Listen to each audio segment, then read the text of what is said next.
Hello বন্ধুরা, welcome back to my channel শুদ্ধস mom kitchen.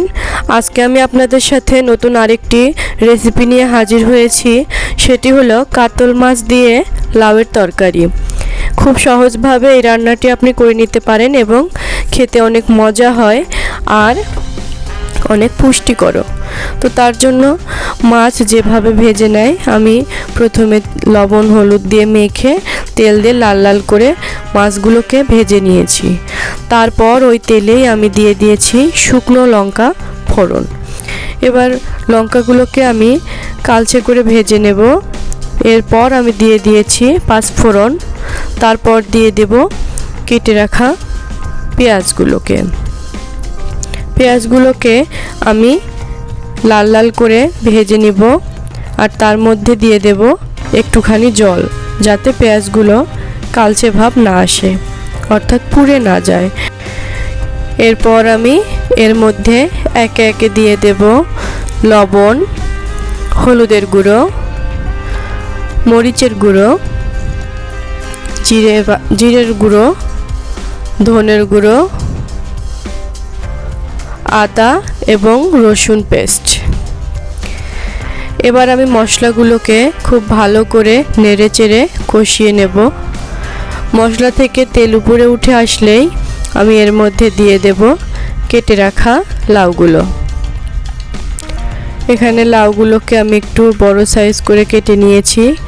তারপর আমি লাউয়ের সাথে মশলাগুলোকে ভালোভাবে মাখিয়ে একটুখানি জল দিয়ে দেব সিদ্ধ হওয়ার জন্য। খুব বেশি জল দিব না, কারণ লাউ থেকে এমনি জল বের হবে। তারপর আমি এটাকে ঢেকে দেব।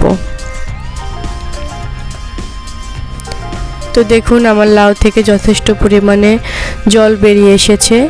এবার আমি এই জলসহ লাউ এবং মশলাকে খুব ভালোভাবে কষিয়ে নেব। দেখুন, আমার মশলা সহ লাউ অনেকটাই ভাজা হয়ে গেছে এবং তেল উপরে উঠে আসছে, তার মানে হয়ে গেছে।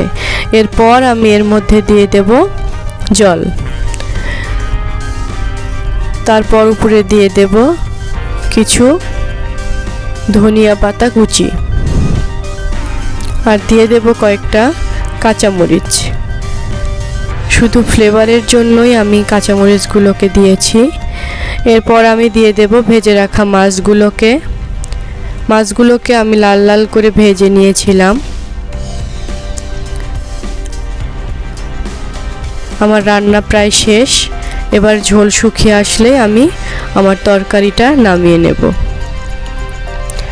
এইভাবে একবার লাউ দিয়ে মাছ রান্না করে দেখবেন, খেতে কিন্তু খুব মজার হয়। আর লাউ আমাদের শরীরের জন্য খুব পুষ্টিকরও বটে। তো দেখুন, আমার তরকারির লুকটা কতটা সুন্দর হয়েছে, খেতেও কিন্তু অনেক মজা হয়েছে। এরকম নতুন নতুন ভিডিও পেতে আমার চ্যানেলটিকে অবশ্যই সাবস্ক্রাইব করে দেবেন। আর আমার ভিডিওটি যদি ভালো লাগে তাহলে অবশ্যই লাইক, কমেন্ট এবং শেয়ার করবেন। ভিডিওটি সম্পূর্ণ দেখার জন্য ধন্যবাদ।